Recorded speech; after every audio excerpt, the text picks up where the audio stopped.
हथेली में जो गंदे लोग होते हैं ना, उनका नाम कभी नहीं लिखा रहता, लिखा उनका भी लेकिन वो मिटा हुआ रहता है।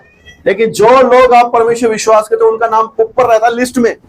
अच्छा ये बहन ऐसी है, अच्छा ये बहन ये भाई, लिस्ट में नाम है। परमेश्वर ने आपके नाम को रख रखा है हथेली पर और आपसे वो प्यार करता है। Hallelujah hallelujah hallelujah.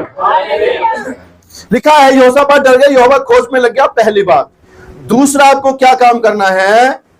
उपवास का प्रचार कराया गया। लिखा है साफ तौर पे, और पूरे यहूदी शहर में यहूदा में उपवास का प्रचार करवाया गया। अब उपवास का प्रचार करने के लिए ढिंडोरा पिटवाया जाता। मनादी किसके से सुनी है? गांव से लोग, आप लोग सब गांव से, यूपी से बिलोंग करते हैं, जानते ना मनादी होती है। सुनो सुनो सुनो, आज शाम को 6 बजे से उस सुनार के घर में मट्टी का तेल बटेगा, सब लोग उधर लेने पहुंच जाना लाइन से। हालेलुया। गलत तो नहीं है? हमारे गांव में भी ऐसे होता था। पूरे मोहल्ले में ढिंडोरा पिटवाने के लिए किसी और व्यक्ति को इकट्ठा करते थे, तो वहां पर सब लोग मनादी किया करते थे, सुनो सुनो आज प्रधान जी घर में ये हो रहा, सबको वहां पहुंचना है। सब पहुंच जाया करते थे। यहाँ पर भी प्रचार करवाया गया, सुनो पूरा यहूदा शहर सुन लो, उपवास रखना है, इतने बजे से इतने बजे तक रखना है। वो क्यों रखना है? क्योंकि हमारे ऊपर बाहर के संसार के गलत बातों ने, गलत लोगों ने हमारे घर कर लिया। हमारे जीवन में अशुद्ध बातें आ गई हैं, व्यभिचार की बातें आ गई हैं, झूठ की बातें आ गई हैं, और हम गिरते जा रहे हैं। हमें लोग पकड़ रहे हैं, मारना चाहते हैं, नष्ट करना चाहते हैं। उपवास करना कि ये सब हमारे जीवन से निकल जाए। Hallelujah hallelujah. उपवास करना आसान बात नहीं है। देखो हमारे समाज में बहुत उपवास प्रथा बहुत है। हमारे समाज में 2 बार के उपवास आते हैं। एक दिन का उपवास आता है जो अपने हस्बैंड के लिए, सबके लिए रखा जाता है। लेकिन हमारे बाइबल के अनुसार उपवास कभी भी रख लो आप, शुक्रवार, शनिवार, Sunday, Monday, Tuesday, any time you can रख सकते हो उपवास। उपवास रखना आसान बात नहीं, आसान बात है। एक दिन सुबह 6 बजे से लेकर रात को 6 बजे तक खाली पेट रहना, उसमें तुम्हें चाय भी नहीं पीनी, सिर्फ पानी पीना, दूध नहीं पी सकते, केले भी नहीं खा सकते, संतरा भी नहीं खा सकते, कुछ नहीं खा सकते। रहना आसान बात है? आसान बात नहीं है। लेकिन जब आप प्रभु के लिए रखोगे तो आसान बात हो जाएगी। आप कुछ भी कर सकते हैं। लिखा है उपवास का प्रचार किया गया। जब आपको लगे कि भाई ये काम, मैं प्रभु की उपस्थिति में चला गया हूं और परमेश्वर मुझसे उपवास के लिए कह रहे हैं, तुरंत उपवास करना शुरू करें। उपवास क्या करता है? हमारे बंधनों को खोल देता है। उपवास हमारे जीवन को शुद्ध कर देता है। उपवास क्या करता है कि हमें परमेश्वर की उपस्थिति में और गहराई में लेकर जाता है। जब आप उपवास करोगे तो आपके पास कोई दूसरा काम नहीं है। ना चुगली करने का काम है, ना लड़ाई करने का काम है, ना काम करने का काम है, ना तुम्हारे पास रोटी पकाने का काम है, ना तुम्हारा रोटी खाने का भी टाइम नहीं है फिर तो, क्योंकि उपवास तो रोटी कैसे खाओगे। ना चाय पीने का टाइम है, ना समोसे खाने का टाइम रहेगा, कुछ काम नहीं रहेगा बहनों और भाइयों। कुछ रहेगा काम? सिर्फ जाओ उपवास में बैठो, बाइबल पढ़ने का काम है। बाइबल पढ़ो, प्रार्थना करो, संगति करो। हस्बैंड 1 बजे आए, अजी खाना खाओगे, लो खाना, फिर वापस चले जाओ, कुछ काम नहीं है। उपवास करना बहुत जरूरी है। आपको पता प्रार्थना करने से आसान भीख मांगना है। रोड पर जो भीख मांगते हैं ना, वो भीख मांग लेंगे, आसानी से हाथ फैला लेंगे, लेकिन प्रार्थना नहीं कर सकते, प्रभु की संगति में नहीं जा सकते, प्रभु की उपस्थिति में नहीं जा सकते, क्योंकि प्रार्थना हमारे बंधनों को खोल देती है। उपवास उस पर मोहर लगा देता है कि हाँ तू मेरे लिए रख रखा। हालेलुया। प्रार्थना हमारे बंधनों को खोल देती है, हमारे आशीष देना शुरू कर देती है। इसलिए हमें उपवास करने की जरूरत है, ताकि उपवास करने से जो काम रुक गए हैं वो फिर से बनना शुरू हो जाएं। Hallelujah hallelujah hallelujah hallelujah hallelujah. उपवास इसलिए करने की जरूरत है और हमें रखना चाहिए। मैं आपको कहानी बताता हूं। शुरुआत में हम जहां फ्लैटों में रहते हैं, पास्टर जी शायद गए हैं एक बार, उस फ्लैटों में जैसे रहने लगे। पहला लॉकडाउन लगा था 23 मार्च को, है ना, 23 मार्च को पहला लॉकडाउन था, जब सबने थालियां बजाई थी, याद है ना सबको? हाँ, सबने थाली। तो उस वक्त में लॉकडाउन लगा था, उसी वक्त में ईस्टर भी आ रहा था। तो उस वक्त हम कमरे में शिफ्ट करे, तो मैंने अपनी वाइफ को, लक्ष्मी एक काम करते उपवास सकते हैं, हम 21 दिन का रखेंगे। उससे हमारे 2 फायदे हुए। दो फायदे हुए। पहला तो हम अपनी आत्मा में प्रभु के साथ हमारा संगति हुई, वचन में गए, गहराई से बढ़ने लगे। दूसरा, हमारा खाना भी बच गया। क्यों? क्योंकि लॉकडाउन था। हालेलुया। खाना बचा नहीं बचा, शाम का खाना खाया करते थे, सुबह दोपहर खत्म मामला। लॉकडाउन चल रहा था तो मैंने बोला चलो उपवास रखेंगे। 21 दिन तक हम दोनों ने उपवास रखे। उस समय बच्चे नहीं थे हमारे, तो 21 दिन तक रखे हमने उपवास, तो हमारे दोनों काम सफल हो गए। लॉकडाउन के बाद में इतनी आशीष आई, पूछो नहीं। कोई पास से बोले मनीष जी आके आप अपना किट लेके चले जाओ। एक पास ने बोला पास जी आपने 10 किट ले जाओ, अपने विश्वासियों में बांट दो। हमने लाओ जी लाओ, हमने 20 बांट दी। हालेलुया। एक पास ने कहा सच बता रहा हूं, एक पास ने कहा पास जी मैं तुम्हारे लिए 10,000 रुपए भेज रहा हूँ, आप अपने विश्वास में बांट दो। ठीक है जी ले आओ। 1,000 की किट उनको बांट दी हमने। 20 ही फैमिली थे, 20 में बांटते चले गए। तो क्या करा? हमने कुछ नहीं किया, ये हमने प्रार्थना करी, उपवास के साथ करी। हमने खाया, हमने दूसरों को खिलाया। हालेलुया। ये उपवास की प्रार्थना है। जब आप उपवास करेंगे आप भूखे जरूर रह सकते हो, लेकिन आप दूसरों को खिला दोगे। आप खुरचन जरूर हो, कढ़ाई की खुरचन, लेकिन आप दूसरों का पेट भर दोगे। आप गरीब जरूर हो, लेकिन दूसरों को अमीर कर सकते हो, कर दोगे। आप नीचे जरूर हो, लेकिन आप दूसरों को ऊंचा कर देते हो प्रार्थना के द्वारा। हालेलुया। ये उपवास करना, ये यहोशापात डरने का मतलब ये नहीं है कि वो डर के कहीं भाग गया, नहीं, वो यहोवा की उपस्थिति में चला गया, प्रभु यीशु की उपस्थिति में चला गया। आज लोग परमेश्वर की उपस्थिति में नहीं जाते हैं, आज लोग गलत राह पर चले जाते हैं। पड़ोस से जाकर पैसा मांग लेंगे, डॉक्टर जाके इलाज करा लेंगे, वकीलों के पास जाकर पैसा दे देंगे, जज को जाकर खरीदने की कोशिश करेंगे, नेताओं से मिलने की कोशिश करेंगे। हमें परमेश्वर यहोवा के पास जाना है, उससे प्रार्थना करनी है, हमें उपवास प्रार्थना करनी है। हालेलुया। हालेलुया। उपवास प्रार्थना करने से हमारे जीवन में बदलाव आते हैं। जब हम भूखे रहते हैं तो हमें सिर्फ ये रहता है कि हम परमेश्वर से कैसे बातें करें। हालेलुया। पहली बात, आपको परमेश्वर खोज में लगना है। प्रभु यीशु ने कहा ढूंढो तो तुम पाओगे। यार यशाया में लिखा हुआ है जब तक परमेश्वर तुम्हारे करीब है तुम उसे क्या करो? ढूंढो। हमें परमेश्वर खोजना है, प्रार्थना करनी है उससे। जब तक हम नहीं मांगे, जब तक हम उसे नहीं पुकारेंगे, तब तक हम उसे मिल नहीं पाएंगे। एक बच्चा भी जब रोता है तभी उसकी माँ दूध पिलाती है। इसीलिए हमें हमेशा परमेश्वर की खोज में लगना। हालेलुया। हालेलुया। हालेलुया। मैं इसलिए बता रहा क्योंकि यहोवा की खोज में हमें लगना है और हमें उपवास प्रार्थना करना है। यहोशापात ने उपवास का प्रचार करवाया पूरे मोहल्ले में, भाई उपवास करना है, ये बात आ गई है। मैंने शुरुआत में आपको बताया था नीनवे शहर के राजा ने उपवास का प्रचार करवाया था। हालेलुया। अगर नीनवे, अब आप योना किताब कीन अध्याय निकालेंगे ना, उसका 3 का 9 और 10 पद पढ़ेंगे, उसमें लिखा हुआ है, साफ तौर पे लिखा हुआ है, जब नीनवे शहर के हर एक व्यक्ति ने उपवास प्रार्थना में लग गए, यहोवा की खोज में लगे, बुरे काम छोड़ दिए, बुरी संगति छोड़ दी, बुरे लोगों का संगति छोड़ दी, और उन्होंने व्यभिचार काम छोड़ दिए और गलत राह से सब मुड़ गए और उन्होंने सिर्फ परमेश्वर खोज में लग गए, उपवास करना शुरू कर दिया। लिखा हुआ है यहोवा ने अपनी इच्छा को बदल दिया। हालेलुया। हालेलुया। परमेश्वर ने अपनी मर्जी को टाल दिया, अब नहीं मारूंगा इनको मैं। सोचो आप किसके मन को बदल सकते हो? परमेश्वर के मन को। हालेलुया। कितने लोग जो परमेश्वर के मन को बदलना चाहते हैं? हाथ उठा सकते हैं। जिसको ये लगता है मैं परमेश्वर यहोवा का मन बदलना चाहता हूं, वो हाथ उठा लें। आज मैं लिख के बोलता हूं, आज से ही आप उपवास प्रार्थना करो, परमेश्वर मन को अपने उसके मन को हम बदलना शुरू कर देंगे। हालेलुया। ताली बजाएंगे परमेश्वर के लिए। यहोवा परमेश्वर आपके द्वारा आप यहोवा परमेश्वर के मन को बदल देंगे प्रार्थना उपवास के द्वारा। हालेलुया। आप ये ना सोचे पुराने समय में ऐसा होता था, ना, आज भी ऐसा होता है, अभी भी ऐसा होता है।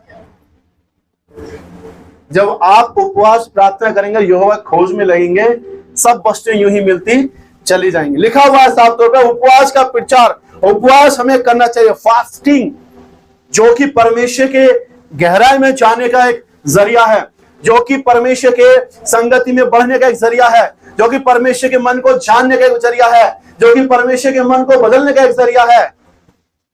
परमेश्वर के साथ उपवास में बैठें, प्रभु के साथ उपवास करें, खुद भी फास्टिंग में जाएं। यह ना सोचे कि 10-10 दिन का पर जो काम तुमसे नहीं बन रहा है वो प्रभु के सामने उपवास में बैठ जाएं, परमेश्वर उस काम को बनाना शुरू कर देगा। आज बहुत सारे लोग हैं कि वो करना तो चाहते लेकिन हो नहीं पाता। मैं आपको बता दूं, परमेश्वर आपकी प्रार्थना को सुन रहा है, आपकी प्रार्थना को सुन के उत्तर हाँ और आमीन में दे रहा है। यहोशापात भी ऐसा ही था, वो भी डर जाता था बहुत जल्दी, क्या मेरा क्या होगा, मुझे गुलामी में ले जाएंगे। अब से पहले मनुष्य भी ऐसा ही था, अब से पहले उसने ऐसे गलत काम में गुलामी में चला गया, लोगों ने उसकी नाक में, मनुष्य की नाक में नकेल डाल के खींचा गया, मुझे भी खींच देंगे, मेरा क्या होगा। प्रभु तू ही बता मैं क्या करूं, परमेश्वर तू बता मैं क्या करूं। उसने उपवास करवाना शुरू कर दिया, चलो उपवास करो। जब हम भूखे रहेंगे, जब हम दुखी रहेंगे तो प्रभु खुद उतर के आएगा, बोल बेटा क्या चाहिए, प्रभु जी ये काम रह गया। Hallelujah hallelujah. मैं कुछ दिनों पहले ट्रेन में था तो मैं प्रार्थना कर रहा था, परमेश्वर वो मेरा दोस्त है, उसके ना बच्चे नहीं हो रहे, 7 साल हो गए, उसकी शादी, मेरी शादी 1 साल में 2018 में हुई थी, शायद 1 साल पहले हुआ था, बस 6 साल हो गए, प्रभु जी क्यों नहीं हो रहा। वो मेरा दोस्त है, अच्छा दोस्त है, ऐसा वैसा बहुत बोला। तो परमेश्वर ने कहा कि तुझे क्या लगता है। मैं बोला प्रभु जी आपकी मर्जी के बगैर कुछ तो होगा नहीं। बोला अच्छा ये बता, जो सैमुअल की मम्मा, उसका नाम था हन्ना के बच्चे क्यों नहीं हो रहे थे। मैंने प्रभु जी वचन में आपने कहा कि उसकी बांझ, उसको कोख को बंद कर रखा था, आपने बांझ हो रखी थी, बंद थी। बोले ठीक है, पर उससे पहले और क्या था। मैं प्रभु 10 साल पहले उसकी शादी हुई, 10-11 साल पहले, और क्या हुआ कि 10-11 साल पहले शादी हुआ तो उसके बच्चे ने, उसके पति ने दूसरी शादी कर ली। बोले उसके बाद यही था। बोला उसके मन में जलन भी थी, उसके मन में क्रोध था, उसके मन में गुस्सा रहता था, उसके मन में अपने पड़ोसी के प्रति गुस्सा था जो उसको रोज बोला करते थे, उसकी सौतन के प्रति उसके मन में गुस्सा रहता था। इस वजह से उसको बच्चे नहीं हो पाते। लेकिन एक समय आया, उसने सबको माफ कर दिया। वो मेरे सामने रो रही थी, सबको माफ कर दिया, और माफ करने के बाद में उसने मुझसे कहा कि जो बच्चा पहला तुम्हें देगा मैं तुझे दूंगी। वो बच्चा उसी का था, मेरा नहीं था, परंतु उसने वो डेडिकेट करा मेरी सेवकाई के लिए, मेरे कार्य के लिए, मेरे लिए उसने दे दिया। बच्चा तो उसी का रहा ना, वो जब तक बड़ा हुआ, पाला पोसा, सब उसी का बच्चा था। सैमुअल हन्ना का बच्चा था, लेकिन उसने वो मुझे दे दिया, इसलिए मैंने उसको आशीष दिया। हालेलुया। आज लोगों के पास क्यों नहीं आशीष पहुंच पाती है। सब कुछ है, वो परमेश्वर यीशु पर विश्वास करते हैं, भरोसा करते हैं, सारा कुछ करते हैं, लेकिन क्या होता है कि हम आस पड़ोस में लोग बात क्या करते हैं, कुछ ना कुछ दिल में रख के बैठे रहते हैं। हमें वो सब निकालना। जब आप उपवास करेंगे तो वो सब चीजें भी निकलती चली जाएंगी। Hallelujah hallelujah. वो सब चीज में निकलती चली जाएंगी, सब चीजें उनके जीवन में दूर हो जाएंगी। लिखा हुआ है यहोशापात जब डर गया तो साफ तौर पर उपवास कराना और प्रभु खोज में लग गया। एक विश्वास, एक काम ये जरूर होना चाहिए मेरे भाइयों बहनों, एक प्रार्थना, एक उपवास करना। तीसरी बात मैं बताता हूं आपको, तीसरी बात लिखी है उसमें, पढ़ो जरा 4 पद में क्या लिखा हुआ है। अतः यहूदी यहोवा से सहायता मांगने के लिए इकट्ठा हुए। अतः यहूदी अर्थात यहोवा परमेश्वर के लोग, चुने हुए लोग, प्रार्थना करने वाले लोग, संगति रखने वाले लोग, वचन पढ़ने वाले लोग, ये सब। हालेलुया। देखो जो कलीसिया होती है ना, थोड़ा आवाज मंदी कर देंगे इसका, जो कलीसिया होते हैं वो प्रार्थना का घर होता है, वचन का घर होता है, मोबाइल चलाने का घर नहीं होता है ना। जो कलीसिया होती है वो खेल कूदने का घर नहीं होता। खेल कूदने के लिए 6 दिन दिए गए हैं आपको। अब 6 दिन खूब खेलो, खूब पार्कों में जाओ, खूब जाके लड़ाई झगड़ा कर लो, खूब फिल्मी गाने सुनो, टीवियां देखो, 6 दिन खूब करो, मेहनत करो। जैसे कलीसिया जो होती है 1 दिन का कलीसिया होता है, वो आपके लिए सिर्फ वचन का संगति करने का दिन होना चाहिए। आपको पता है नीचे लिखा हुआ है, इसमें भी लिखा हुआ और एजरा की किताब में लिखा हुआ है। एजरा ने जब ढिंडोरा पिटवा दिया, व्यवस्था के बारे में बताया, तो लिखा हुआ है सारे इजराइली लोग बरसात के अंदर पूरी रात और पूरे दिन खड़े रहे कि यहोवा हमने तेरे विरोध में पाप किया है। हम 2-3 घंटे के लिए परमेश्वर यहाँ बैठ सकते हैं, तो वचन फोन छोड़ सकते हैं, है ना, और सब चीजों को छोड़ सकते हैं, अपने बच्चों को सबको कह सकते हैं कि भाई हम प्रार्थना में वचन सुने। जब आप वचन में बच्चों को बढ़ाएंगे ना, वो खुद उनका इंटरेस्टेड बढ़ता चला जाए, वो खुद कहेंगे कि हमें ऐसा करना चाहिए। हालेलुया। यहाँ पर लिखा है कि 4 पद में लिखा है कि यहूदी यहोवा से सहायता मांगने के लिए क्या हुए, इकट्ठे हुए। सहायता मांगने के लिए परमेश्वर करीब गए, पैसा मांगने के लिए प्रभु के पास नहीं गए। नौकरी मांगने के लिए नहीं गए, नौकरी मांगनी चाहिए ऐसा नहीं है, नौकरी मांगने के लिए नहीं गए, वो सहायता मांगने के लिए गए, हेल्प मांगने के लिए गए परमेश्वर के करीब। हमें भी परमेश्वर के करीब हेल्प मांगने की जाने की जरूरत है। देखो अब यहोवा खोज में लगे, आपने उपवास कर लिया, जब आप उपवास करेंगे तो आप यहोवा परमेश्वर से, प्रभु यीशु से हेल्प मांगेंगे, प्रभु जी आप बताओ मैं क्या करूं। पतरस ने कहा यदि तू प्रभु है तो कह कि मैं भी पानी पर चल के आ जाऊं। उसने कहा तू चल के आ। जैसे वो चलने लगा उसको पानी की लहरें और तूफान ने देखा, जब उसने पतरस ने वो डर गया और डरने की वजह से पानी में डूबने लगा। तुरंत परमेश्वर को पुकारा, प्रभु मुझे बचाओ। हालेलुया, ऐसा लिखा है ना, प्रभु मुझे बचाओ, हेल्प मांगने लगा, प्रभु जी मुझे बचाओ, हेल्प सहायता करो मेरी। तुरंत प्रभु ने हाथ बढ़ाकर उसको उठा लिया। मेरे भाइयों बहनों, जब आप तूफान में घिर जाएंगे, जब आप परेशानी में घिर जाएंगे, जब आप तूफान से घिरे रहेंगे, संसार की बातों से घिरे रहेंगे, तब प्रभु को पुकारेंगे, प्रभु तुरंत आपका हाथ पकड़ के उठा लेगा। हालेलुया। दो भाई थे, एक कंजूस और एक था जो दयावान था।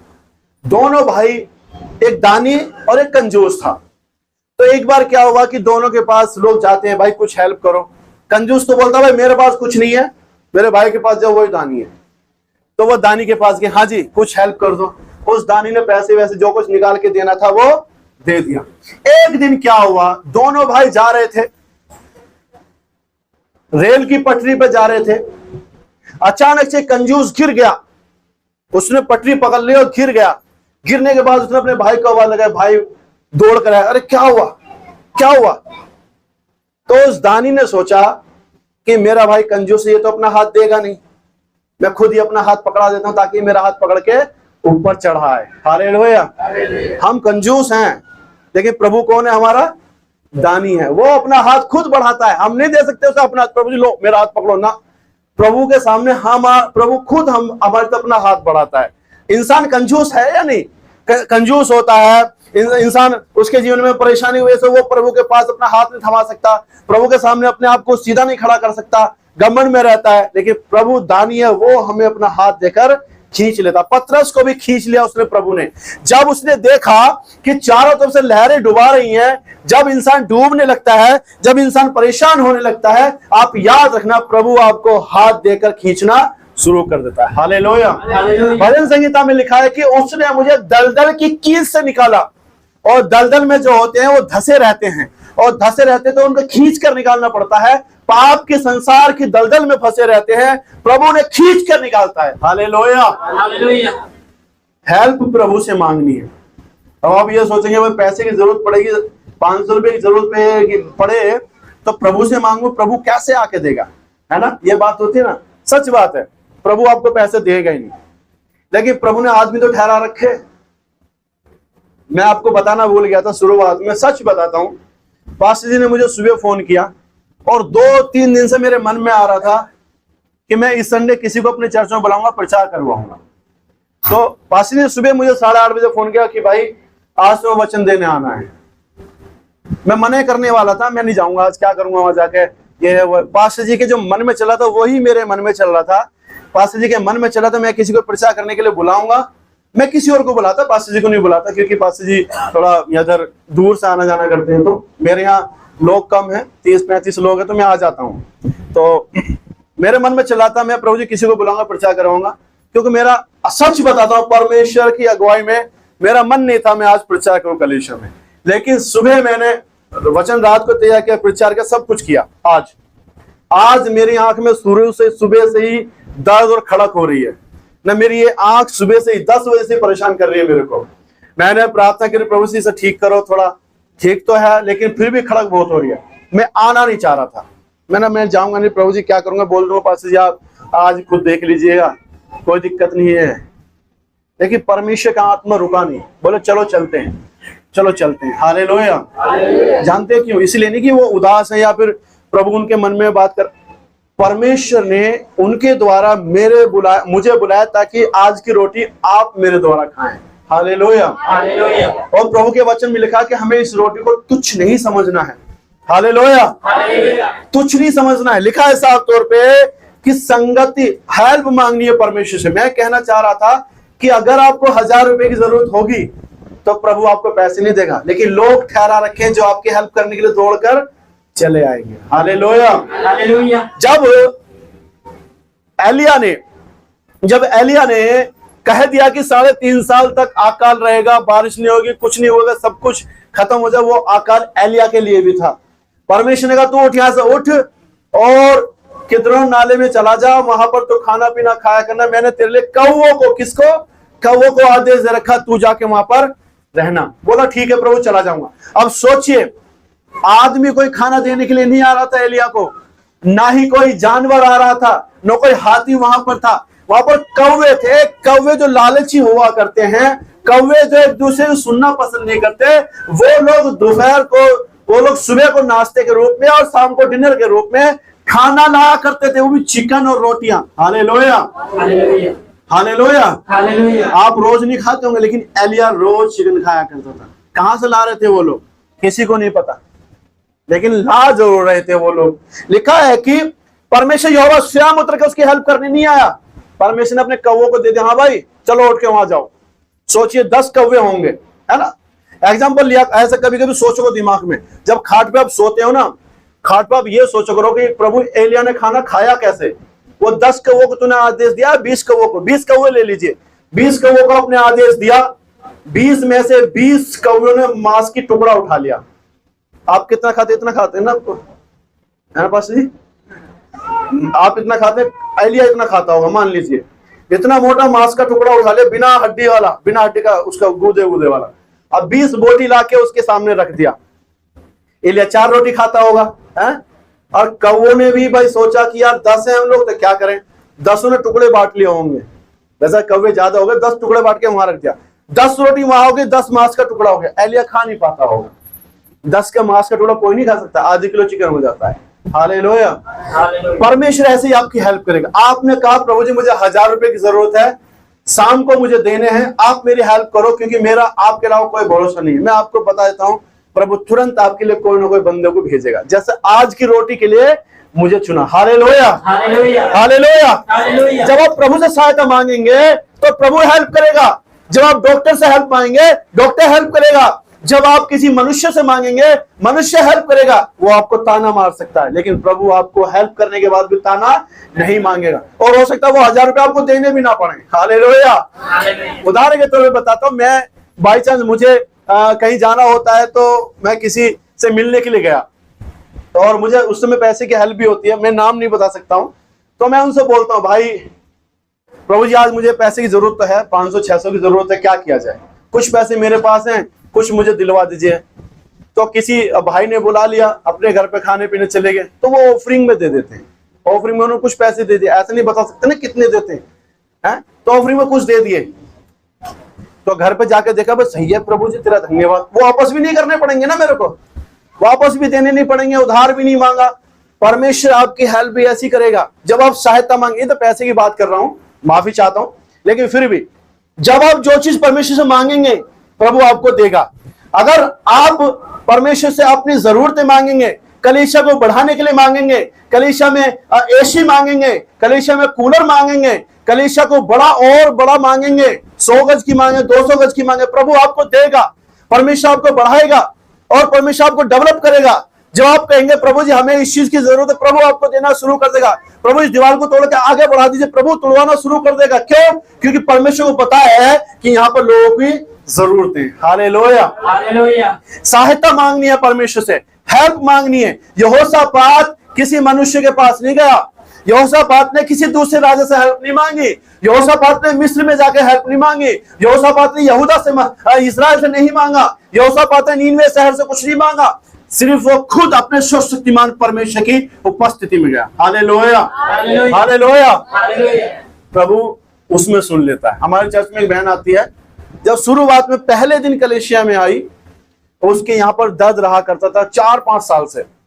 जैसे वहां आके बैठी 15 मिनट तक उसको दर्द होता रहा, पर वो बैठी रही, परमेश्वर की स्तुति करती रही। कितना बड़ा विश्वास था उसका, उसके दर्द को ही ठीक कर दिया प्रभु ने, और आज तक दर्द नहीं होता उसके, आराम से सो जाती है। क्योंकि पहले पैर फैला के नहीं सोती थी, बता रही थी खुद। मैं बोला बहन हमें तो पता नहीं था, प्रभु ने आपकी प्रार्थना सुनी है। परमेश्वर अंदर की बातों को जानता है। जब आप प्रार्थना करेंगे, सहायता मांगेंगे प्रभु से, प्रभु देना शुरू कर देगा। हालेलुया। परमेश्वर से हेल्प मांगे, परमेश्वर से मांगे सहायता, किसी और मनुष्य से ना मांगे। मनुष्य से भरोसा करें, उनको उनके साथ रहें, खाना पीना सब कुछ है, लेकिन जो सबसे बड़ी हेल्प है हमारा प्रभु परमेश्वर है। पहली बात, परमेश्वर को खोजें, परमेश्वर को ढूंढें। दूसरी बात, परमेश्वर के हम क्या करते हैं, परमेश्वर को उपवास के साथ बैठें। तीसरी बात क्या है, परमेश्वर से हम सहायता मांगे। हालेलुया। एक बार ताली बजाकर परमेश्वर की महिमा करेंगे। परमेश्वर से सहायता मांगनी बहुत जरूरी है, हेल्प मांगनी बहुत जरूरी है। हमें हेल्प मांगने के लिए केवल परमेश्वर ही है कि जो हमारी सारी मदद कर सकता है। परमेश्वर ही है जो हमारी जरूरतों को पूरा कर सकता है। परमेश्वर ही है जो हमारी अंदरूनी चीजों को ठीक कर सकता है। परमेश्वर ही है जो हमारी बातों को सुनकर उसे उत्तर हाँ और आमीन में दे सकता है। हालेलुया। परमेश्वर ही है जो हमें हेल्प के जरिए से, सहायता के जरिए से हमें अपने दर्शन दे सकता है। परमेश्वर ये जो हमें लेके चल सकता है। हालेलुया। आपको पता है यूहन्ना के पिता का नाम जकरिया था। वो मंदिर में जाता था सेवा टहल करने के लिए। उसकी वाइफ को बच्चा नहीं था, जो यीशु मसीह की मौसी थी। 6 महीने पहले वो गर्भवती हुई थी। स्वर्गदूत ने कहा था कि तू मतलब कि तेरा एक बेटा होगा, उसका नाम यूहन्ना रखना। वो भी रोज प्रार्थना करती थी, डॉक्टर को भी दिखाया, सब कुछ को दिखाया, लेकिन कुछ नहीं हो पाया। अंत में जाके प्रभु से प्रार्थना रोज करती थी, तब जाके प्रभु ने उसकी सहायता करी और उसको एक बच्चा दिया। हालेलुया। जब हम सहायता करेंगे, एक दूसरे की हेल्प करेंगे, एक दूसरे की मदद करेंगे, तो आप याद रखना परमेश्वर आपको बढ़ाता चला जाएगा। अकेला हाथ कुछ नहीं कर सकता, अकेले हाथ से तुम कुछ नहीं कर पाओगे। मरकुस 2 अध्याय में लिखा हुआ है, इस प्रकार से लिखा मरकुस 2 अध्याय में, कफरनहूम में यीशु मसीह गए। वहां पर एक लकवा मारा व्यक्ति था और उसे कोई उठा के नहीं लाके जा सकता था।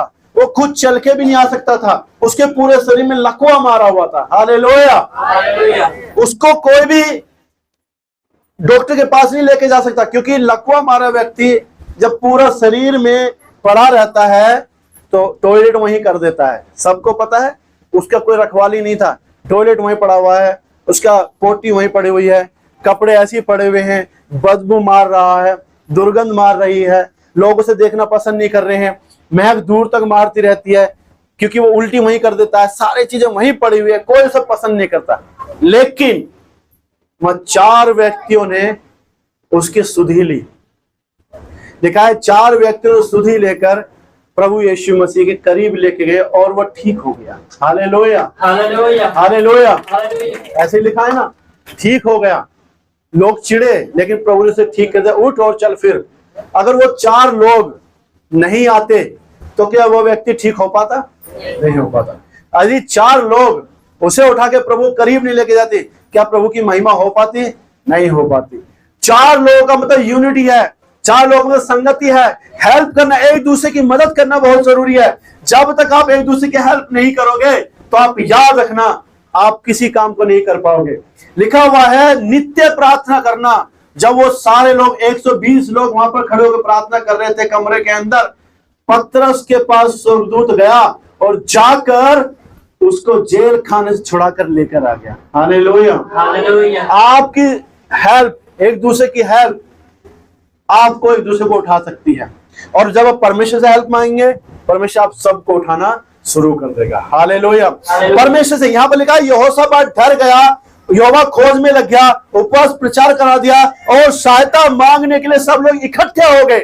एक व्यक्ति नहीं हुआ था, केवल यहोशापात नहीं गया था वहां पर यहोवा के मंदिर में, सारे लोग, यहूदा के सारे लोग, सारे क्षेत्र, चुनावाल पूरे लोग, प्रचार करने वाले लोग, संगति करने वाले लोग, रोटी खाने वाले लोग, प्रभोज खाने वाले लोग, सब के सब इकट्ठे हो गए थे। हालेलुया। हालेलुया। आपको नहीं लगता ये लोग यहाँ कम हैं? यहाँ पर 2 दुगने होने चाहिए। हालेलुया। हालेलुया। दुगने होने के लिए फिर आपको बड़ी कलीसिया चाहिए, बड़ी कलीसिया के लिए बनाने के लिए आपको पैसा चाहिए। आपको पता है कि आपने कफरनहूम की कहानी में आपको बताता हूं, लिखा हुआ यीशु मसीह जिसके घर में थे, हालेलुया। सबने बाइबल पढ़ा है? सब बाइबल पढ़ते हैं ना? सब यस और नो बताएं। कफरनहूम 2 अध्याय में लिखा इस प्रकार से कि जब उस लकवे मारे व्यक्ति को उठा कर लेकर आ रहे थे तो सारी भीड़ भरी हुई थी, खचाखच भीड़ भरी हुई थी, वहां पर जाने के लिए कोई रास्ता नहीं था। हालेलुया। जाने के लिए कोई रास्ता नहीं था। उन चारों ने सोचा कहां से जाएं, साइड हटना भाई, रास्ता नहीं है, साइड होना बहन, रास्ता नहीं है, कहां से जाएं, क्या करें। उन्होंने दिमाग लगाया छत के ऊपर से चलते हैं। हाँ, उन्होंने माइंड लगाया छत के ऊपर से चलते हैं, चलो छत के ऊपर चलो। छत के ऊपर दौड़ के गए, उन्होंने छत खोल दिया। सोचे जिसका वो घर था, जिसका वो मकान था, उसको बुरा नहीं लगा होगा, लेकिन बुरा नहीं लगा उसको। उसने अपनी छत को खोल दिया, अपने हाथ को खोल दिया, अपने दिल को भी खोल दिया और छत को उधेड़ दिया और लोगों ने उसके नीचे डाल दिया। परमेश्वर की बहुत बड़ी महिमा होगी जब एक इंसान अपने घर को खोलता परमेश्वर के लिए, घर को ओपन करता परमेश्वर के लिए, अपने हाथों खोलता दान के लिए, अपने हाथों खोलता परमेश्वर की स्तुति के लिए, अपने हाथों खोलता परमेश्वर कार्य के लिए, प्रभु उसके घर के द्वारा बड़े काम कराना शुरू कर देता। हालेलुया। अद्भुत काम कराना शुरू कर देता। हमको भी चाहिए, अगर आप चाहते हैं कि परमेश्वर आपके द्वारा बड़े काम करवाए, यदि आप चाहते हैं कि परमेश्वर आपके घर को और बढ़ाए, यदि आप चाहते हैं परमेश्वर आपके परिवार को डेवलप करे, तो आपको भी अपने घर खोलने की आवश्यकता है, अपना हाथ खोलने की आवश्यकता है, अपना जीवन खोलने की आवश्यकता है और उस लक को हमारी जिंदगी से बाहर निकलने की आवश्यकता है। हालेलुया। ताली बजाकर परमेश्वर महिमा करें। ये चाहता है परमेश्वर कि आप ऐसा करें।